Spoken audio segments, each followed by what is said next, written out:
主席鄭麗文這個對美國的訪問行程結束啊，但是真儕媒體攏報道啊，報道內底都講美國迄邊啊，對鄭麗文感覺伊這個主席哦，對國際局勢、安全戰略甲兩岸關係理解啊，實在真歹啊。對於這款的批評，鄭麗文就講啊，伊原底就無期待對方啊外歡迎伊啊。另外，伊表示國民黨會針對無人機的政策，來提因家己所提出的國防自主特別條例版本哦。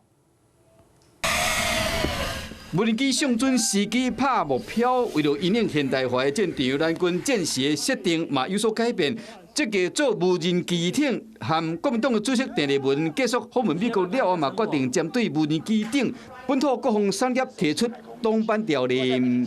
無人機的產業，它需要的一些技術，台灣都非常成熟，我們的供應鏈很強，台灣發展無人機產業是應該的。對我們本土性產業發展有幫助的法案呢，基本上我們都樂觀其成，也支持了尤其是現在有關於這個飛鴻供應鏈的需求是非常殷切，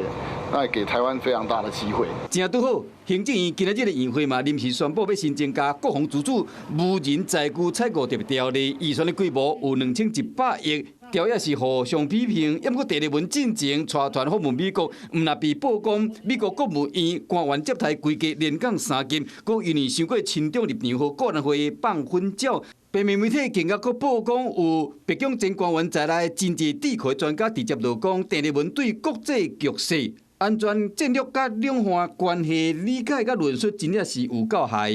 我原本就沒有期待華府破天荒的用不同以往的規格來熱遇我，來歡迎我，所以我覺得這一切都只是一個很正常的程序。在華府互人領隊台鄭麗文未掛心，不過訪問美國這抓為接待規格到戰略論述，美國實際態度如何，這嘛考驗着國民黨在國防外交上的立場。